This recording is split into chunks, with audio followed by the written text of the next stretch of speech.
Bonjour à tous, salam alaikum. Aujourd'hui, je vais expliquer la théorie classique en économie. La théorie classique en économie repose sur l'idée d'un marché autorégulateur. Il a été développé principalement au XVIIIe siècle et XIXe siècle par des économistes comme Adam Smith, David Ricardo et Jean-Baptiste Say. L'objectif principal de cette théorie est d'expliquer comment les mécanismes de marché à travers l'offre et la demande parviennent à équilibrer l'économie.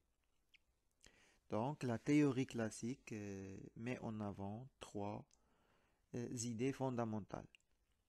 La première, c'est la libre concurrence permet d'optimiser la production et la distribution. Le rôle d'État doit être limité à des fonctions spécifiques comme la sécurité et les infrastructures.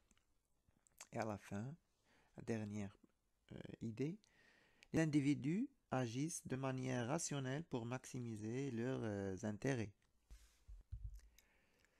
Concernant les fondateurs et leurs contributions, il y a Adam Smith, est souvent considéré comme le père de l'économie moderne. Dans son livre La richesse des nations, 1776, il introduit l'idée de la main invisible. J'ai déjà fait une vidéo pour ce point, la main invisible, introduit par Adam Smith. David Ricardo euh, a approfondi la théorie de la valeur travail et a formulé la théorie de l'avantage comparatif. Et à la fin, Jean-Baptiste Say a développé la loi de Say selon laquelle l'offre crée sa propre demande. Commençons par Adam Smith. Là, je vais essayer de donner plus de détails pour chaque auteur. Adam Smith, 1723-1790.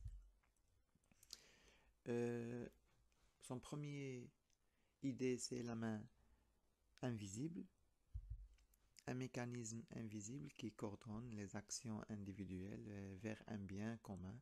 Chaque acteur, en poursuivant son propre intérêt, contribue à l'équilibre du marché. J'ai déjà détaillé ce point dans une vidéo. Si vous avez besoin de plus de détails sur ce point, il suffit d'aller chercher cette vidéo. Deuxième point qui est très important, c'est la division du travail. Adam Smith souligne que la division du travail est essentielle pour accroître la productivité. Par exemple, dans une fabrique d'épingles, la spécialisation des tâches permet d'augmenter considérablement la production. Donc la spécialisation des tâches, chaque travailleur se concentre sur une seule tâche précise, devenant ainsi plus rapide et efficace. Ce qui fait chaque salarié va se spécialiser pour une seule tâche afin que qu'il puisse la maîtriser parfaitement et de la faire avec un minimum de temps. Donc c'est un gain de temps. Donc la spécialisation réduit le temps perdu dans les changements d'activité. Et l'innovation, en se spécialisant, les travailleurs découvrent les moyens d'améliorer leur efficacité. Quatrième point pour la division du travail, c'est la production accrue. Ces éléments combinés conduisent à une augmentation de la production et une baisse des coûts. Cependant, il met en garde contre les risques d'aliénation des travailleurs dus à une spécialisation excessive. Donc, la division du travail, c'est vrai qu'elle est efficace pour l'employeur, mais pour les salariés, il y a beaucoup de critiques là-dessus. C'est-à-dire, imaginons quelqu'un qui fait une tâche répétitive, par exemple, pendant 8 heures. Donc, il impacte négativement son état de santé, son état moral, et, et ça entraîne dans un état dépressif les salariés. Et pour Adam Smith, le rôle de l'État doit être spécialement dans la protection des droits des propriétés et la fourniture de biens publics. Voilà, ça ce que j'ai expliqué tout à l'heure, c'est gain du temps, innovation technologique, production accrue et les risques d'aliénation des travailleurs, de monotonie et de perte de compétences. Maintenant, on va passer à David Ricardo, 1772-1823. David Ricardo a approfondi les idées de Smith en introduisant la théorie de la valeur travail. Il a également développé le concept d'avantage comparatif qui explique comment les pays peuvent bénéficier du commerce international, mais même s'ils ne sont pas les meilleurs dans la production de tous les biens. Donc, un exemple, par exemple, un pays peut se spécialiser dans un produit qu'il fabrique à moindre coût et échanger avec un autre pays pour obtenir d'autres produits, favorisant ainsi la croissance économique. C'est-à-dire, je vais entrer dans le détail. Par exemple, un pays qui sait fabriquer, par exemple, les draps, au lieu de, de, de se focaliser à faire trois biens et à perdre beaucoup de temps à fabriquer un bien, par exemple le vin, s'ils ne savent pas faire le vin, au lieu de se diviser pour faire ça, on va se focaliser sur la fabrication des draps et on va chercher un pays qui fabrique seulement le vin et on va gagner en termes de la production globale en minimisant le coût et en augmentant la production. Ainsi, David Ricardo a parlé de la rente économique, le surplus de profit que perçoivent les propriétaires fonciers en raison de la rareté de la terre. Maintenant, on va parler de Jean-Baptiste Say, 1767-1832. La loi de Say, c'est l'offre crée sa propre demande. En produisant des biens et des services, les individus créent également la demande nécessaire à leur consommation, ce qui exclut les crises de surproduction.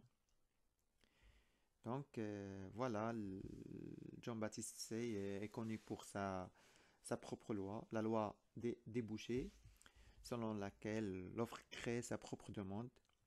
Cela signifie que la production génère des revenus suffisants pour acheter les biens produits. Il met aussi en avant le rôle crucial des entrepreneurs dans la dynamique économique. Car l'entrepreneur, il est le moteur de l'innovation et de la création de richesses. Maintenant, on va passer aux hypothèses fondamentales.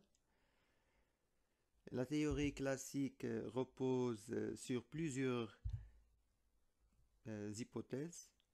On va commencer par la rationalité des agents économiques. Les individus cherchent à maximiser leur utilité et les entreprises leur profit. C'est-à-dire les consommateurs toujours cherchent un bien avec très bonne qualité et avec un bon prix. Par contre, les entreprises cherchent automatiquement à maximiser leur profit. Voilà ce qu'on appelle la rationalité des agents économiques. Deuxième point, c'est la concurrence parfaite. Il n'existe pas de barrière à l'entrée ou à la sortie sur les marchés. Ceux qui veulent, ceux ou celles qui veulent entrer au marché n'ont pas de barrière pour cela. Un grand nombre d'acheteurs et de vendeurs sur le marché, tous ayant accès à la même information. Troisième point, c'est la flexibilité des prix et des salaires. Les prix et salaires sont flexibles et ils s'ajustent rapidement pour équilibrer l'offre et la demande. La neutralité de la monnaie est uniquement un intermédiaire d'échange, pas plus. Donc la monnaie n'a qu'un rôle de moyen d'échange et n'affecte pas l'économie réelle. Cinquième hypothèse, c'est le rôle de l'épargne et de l'investissement. L'épargne stimule l'investissement et la croissance. Donc, l'argent épargné par les ménages, on va les, les octroyer aux investisseurs sous forme de dette pour qu'ils investissent et relancent l'économie. Donc, maintenant, on va parler des mécanismes du marché. Euh, les classiques considèrent que l'économie fonctionne grâce à deux points. Le premier point, c'est l'offre et la demande. L'équilibre du marché est assuré par des ajustements automatiques des prix. Et deuxième point, c'est le rôle des prix. Les prix transmettent l'information sur la rareté des ressources et incitent à leur utilisation optimale. On va prendre un exemple. Si par exemple un bien devient rare, son prix augmente, c'est normal, ce qui incite les producteurs à en produire davantage et le consommateur à en acheter moins. Le rôle de l'État pour les classiques. Pour les classiques, l'État doit jouer un seul rôle, ou bien un rôle limité, c'est premièrement de protéger les biens et les droits de propriété et faire respecter les contrats, fournir des biens publics et des infrastructures nécessaires. Donc l'État doit fournir des biens publics tels que la défense nationale, la justice, l'éducation, qui ne peuvent être produits par le marché. Maintenir l'ordre public et la sécurité, l'État est responsable de la sécurité et de l'ordre public, créant un environnement stable pour les activités économiques. L'intervention minimale, c'est-à-dire que l'État ne doit pas intervenir à chaque crise ou à chaque déséquilibre du marché, laisser l'économie fonctionner librement selon le principe du laisser-faire. C'est-à-dire pour eux, le marché, il s'auto-régule. Maintenant, on va parler des critiques et limites de la théorie classique. Bien que la théorie classique ait jeté les bases de l'économie moderne, elle présente certaines limites.